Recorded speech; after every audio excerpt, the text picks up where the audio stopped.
My 9-year-old niece invaded my privacy, and my in-laws acted like I was the problem. It was supposed to be a peaceful family dinner until my niece ran upstairs. She opened a drawer she should have never touched, and no one cared but me. 6 months have passed, and I still can't forget the sharp sting of betrayal I felt that night. It was my husband Ethan's birthday. Nothing fancy, just a small dinner at home with our closest family members. I had spent the day cooking his favorite dishes, setting the table with our best plates, lighting candles, and even choosing a playlist that made everything feel warm and celebratory. I wanted the evening to feel cozy, effortless, and full of love. That was the plan. Ethan had invited his parents, his sister Rachel, and Rachel's 9-year-old daughter Sarah. My own parents were there too, and we had just poured the wine when Rachel called to say she couldn't make it. Some work emergency, I think. Instead, Sarah would come with Ethan's parents. I didn't love the idea, but I smiled and said it was fine. 10 minutes into dinner, Sarah ran upstairs without a word, just like always. It wasn't the first time she'd done that.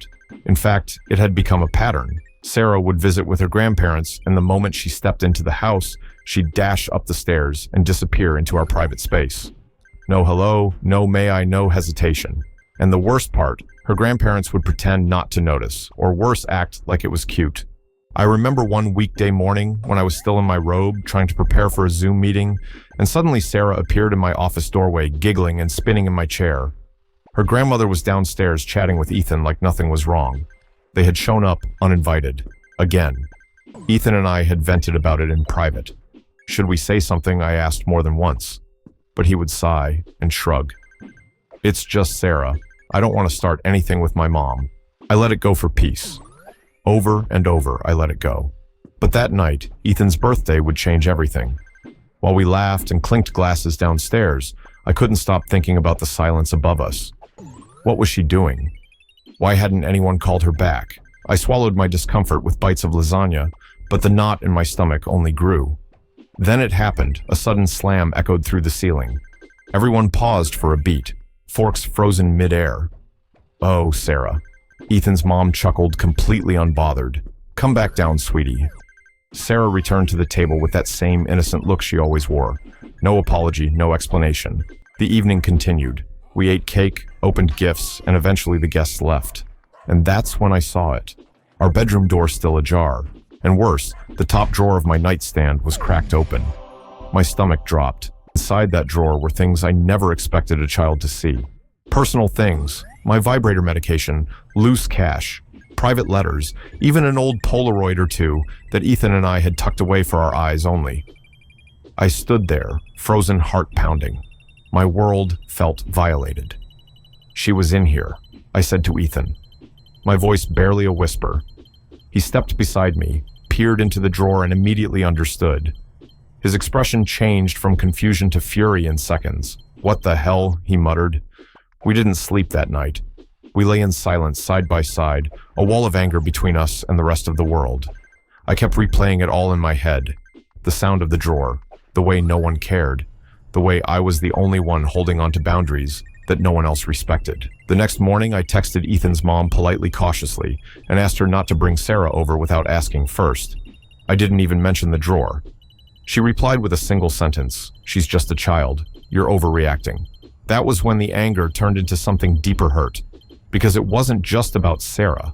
It was about being ignored. It was about being disrespected in my own home. It was about how no one, not Ethan's mom, not Rachel, not even Ethan at first, seemed to understand what this meant to me. Over the following days, I withdrew. We stopped inviting anyone over. I stopped replying to Rachel's texts. When Sarah's name came up, I changed the subject. And still, no one apologized. Not once. Not even Rachel, the girl's mother, who didn't even ask what had happened that night. Sometimes I wonder, am I blowing this out of proportion? But deep down, I know the truth. A child might not fully grasp boundaries, but the adults around her certainly should. Instead, they turned my silence into permission. And now I'm not so sure I can forgive any of them. It had been 2 weeks since Ethan's birthday dinner, and the silence from his family was deafening. Not a word from Rachel, not a single check-in from his mom, nothing.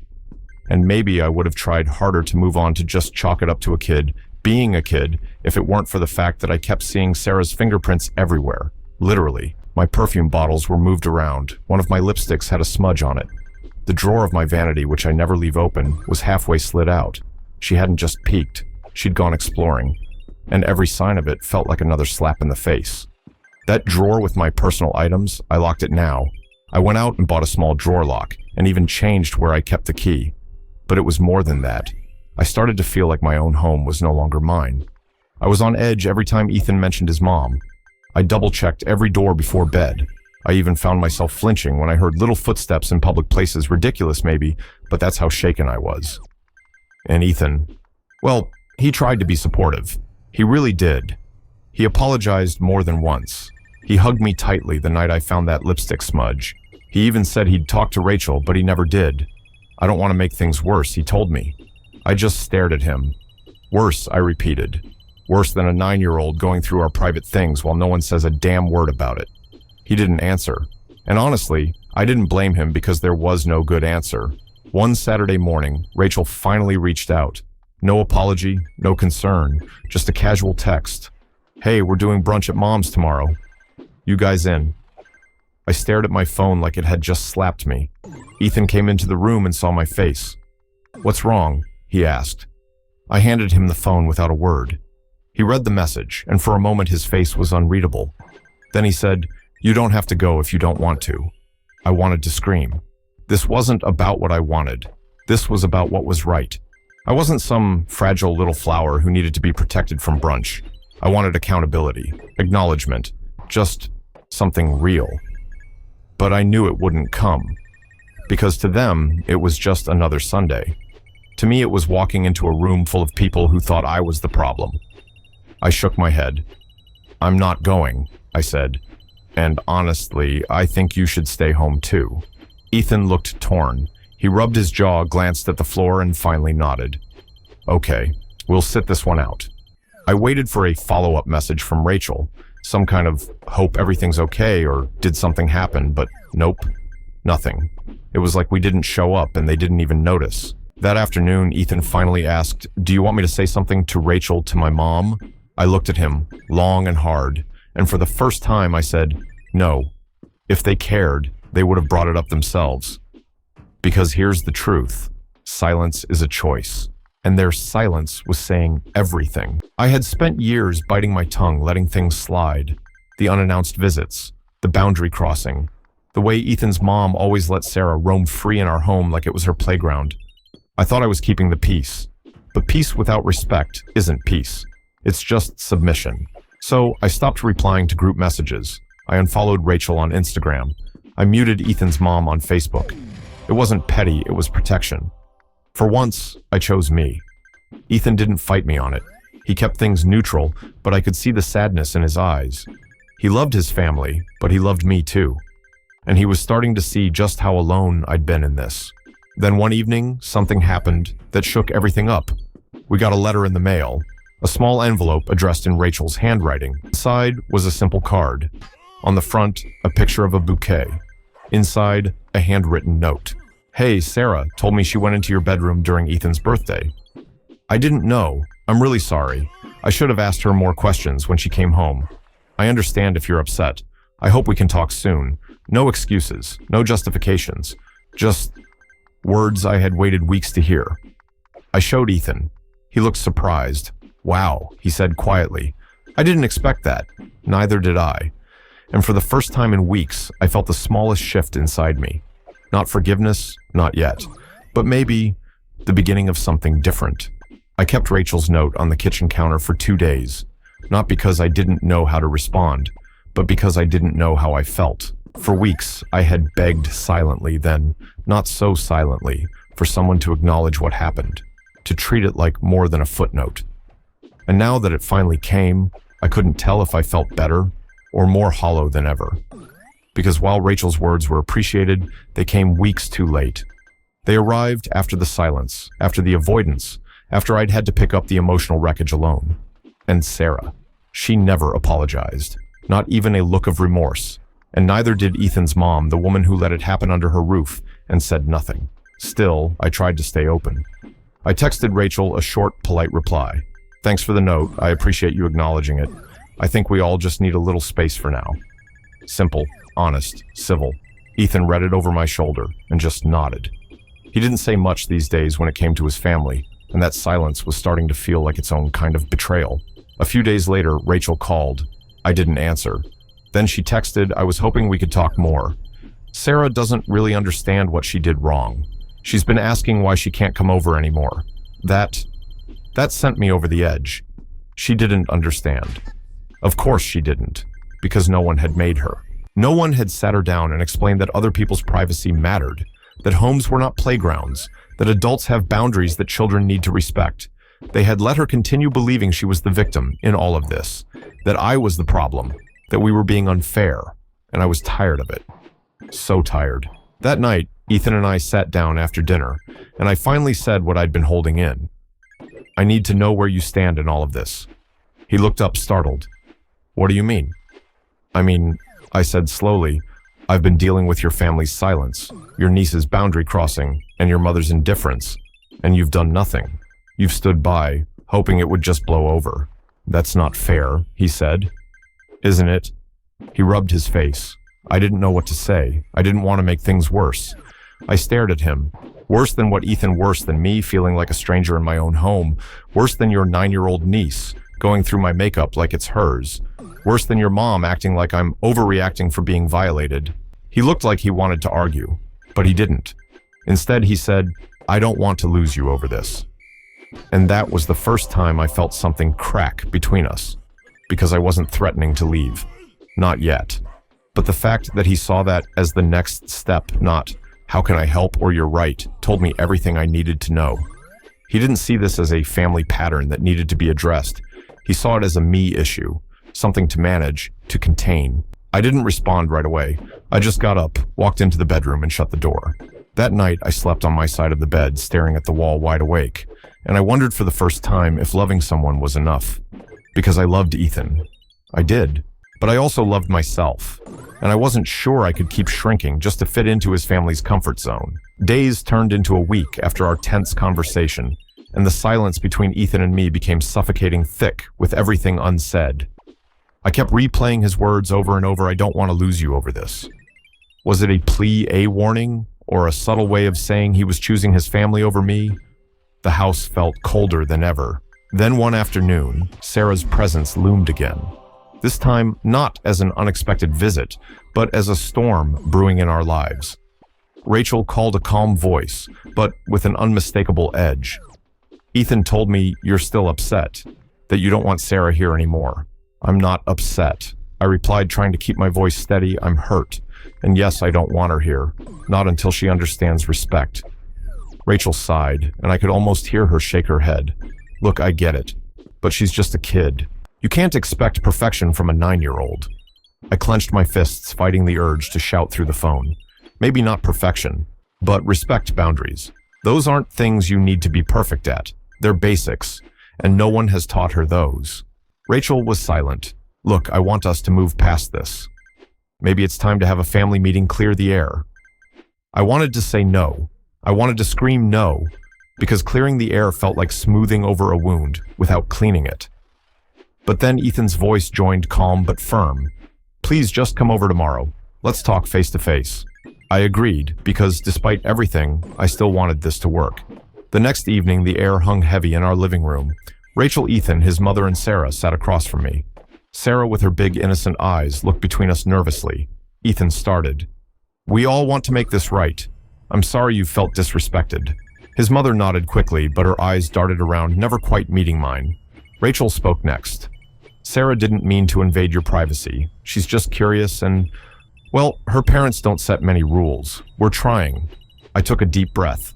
Curiosity is natural, yes, but respect is taught, and it starts with boundaries. Sarah looked down, fiddling with her hands. I softened for a moment. Sarah, I want you to know you're welcome here, but we all have to respect each other's space. That means no going through drawers or rooms without asking. She nodded slowly. But then Rachel interrupted. I think you're being a little harsh on her. She's a kid. I looked at her, voice firm. Being a kid doesn't mean you get to ignore other people's privacy. If this happened once, maybe it was an accident. But this has happened multiple times, and my personal things were touched. Rachel's face tightened, and her mother gave me a sideways glance. "I think you're making a bigger deal out of this than it is," Ethan's mother said, her tone sharp. I felt my chest tighten. This is a big deal to me. My home is my sanctuary, and what happened felt like a violation. The room grew tense. Rachel tried to mediate. "Maybe we can set some rules, like Sarah asks before going upstairs." I nodded. Exactly. And when she forgets, someone needs to correct her, not defend her. There was a long pause. Then Ethan's mother muttered, "Kids will be kids. You can't control everything." I shook my head. It's not about control. It's about respect and trust. The conversation didn't end with smiles or hugs, but I left feeling a tiny flicker of hope. Maybe this was the start of change, or maybe it was the calm before another storm. That night, Ethan and I sat in silence again. Finally, I broke it. "Do you believe me about how serious this is?" He looked at me conflicted. "I do, but this is my family. I'm caught in the middle." "And what about us?" I whispered. He didn't answer, because sometimes the hardest thing isn't speaking the truth, but hearing it. The days after the family meeting felt like walking on shards of glass. The air between Ethan and me was thick with unspoken words, tension clinging to every glance, every pause. I wanted to reach out to bridge the growing chasm, but each attempt felt met with distance, like he was retreating behind an invisible wall. One evening, I found myself alone in the living room, staring at the dim glow of the lamp. My mind raced with memories of laughter, shared dreams, and now the bitter taste of conflict. The house, once our sanctuary, now felt like a battleground where love and loyalty clashed. When Ethan finally came home, the silence was deafening. He sat beside me without a word, eyes distant, fingers tapping nervously on his knee. "I'm trying," he finally said, voice low. "But it's hard, Sarah. My family. They don't see this the way you do. They think you're being too harsh." I swallowed the lump in my throat. "I'm not being harsh. I'm asking for respect." "Is that too much?" He looked away. "It's not about respect. It's about loyalty. I'm torn between my family and you." The words stabbed deeper than any argument. I wanted to scream to beg him to choose us, but I bit my tongue. Instead, I whispered, "I don't want to come between you and your family, but I can't keep feeling like a stranger in my own home." That night, sleep eluded me. The weight of isolation pressed down as I questioned everything: my marriage, my boundaries, even my sense of self. How had we come to this? How had a child's innocent curiosity fractured the foundation of trust between us? Days later, Sarah visited again, this time with her grandmother. The old pattern resumed, Sarah disappearing upstairs, rummaging, leaving a trail of disarray. My frustration boiled over. "Sarah," I called firmly. She froze, eyes wide with surprise. Her grandmother chuckled nervously. "She's just exploring." I shook my head, heart pounding. Exploring doesn't mean invading someone's privacy. You need to teach her boundaries. The look exchanged between Ethan's mother and me was sharp, electric, with years of unspoken grievances. Later that evening, Ethan confronted me. "You're alienating my family. They don't feel welcome anymore, and I don't feel safe or respected," I shot back. "This isn't about alienation. It's about dignity." He sighed, running a hand through his hair. "I don't know how to fix this. Neither did I. But the silence, the coldness between us was a wound that wouldn't heal on its own." Weeks passed with strained visits, polite smiles hiding deep resentment. I watched as Ethan tried to mediate, balancing on a knife's edge between two worlds, but the more he tried, the more fragile our bond became. One night, alone in the kitchen, I found a note slipped under the door. It was from Sarah. "I'm sorry. I didn't mean to upset you. I'll try to be better." My heart softened, but the damage ran deeper than words could mend. I realized then that boundaries weren't just about physical space. They were about respect, trust, and understanding. And until those things healed, our family remained fractured, each of us caught in the painful crossfire. The tension that had built over months finally reached a breaking point one chilly Saturday afternoon. Ethan and I sat across from each other at the kitchen table, the remnants of cold coffee between us, but no warmth. We needed to talk, really talk, or risk losing what little remained of our fragile peace. "I can't keep doing this," Sarah Ethan said, voice cracking. "Feeling like I'm betraying my family if I side with you, but hurting you if I don't." I looked down at my trembling hands, the exhaustion of holding in so much anger and hurt, threatening to overwhelm me. You don't have to choose Ethan, but we have to set clear boundaries. For us. For this marriage. He nodded slowly, the weight of truth settling between us. I've been blind, haven't I? Letting them walk all over you and ignoring how it's tearing us apart. I felt invisible. I confessed, voice barely above a whisper. Like my feelings didn't matter. Like I was an intruder in my own home. He reached across the table, taking my hand in his. I'm sorry. I should have stood up for you. For us. That night we called his parents. The conversation was tense but honest. We laid out our feelings, the invasion of privacy, the disrespect, and the hurt that had festered in silence. To our surprise, Ethan's mother listened. She didn't excuse Sarah's behavior, nor did she dismiss our pain. We'll work on it, she said. I don't want this to come between any of us. For the first time in months, I felt a fragile hope. The next family gathering was different. Sarah came with a new understanding in her eyes. She stayed close, asked before touching anything, and respected the spaces we cherished. Her grandparents made a visible effort to reinforce these boundaries. Ethan and I stood united, stronger for having weathered the storm. The path ahead wouldn't be easy, but we had begun to rebuild trust, piece by painful piece. Sitting together in our living room that evening, I realized family wasn't perfect. It was messy, complicated, and sometimes hurtful. But with patience, communication, and respect, it could also be a source of healing and strength. As I looked at Ethan's face, tired but sincere, I knew we could face whatever came next together.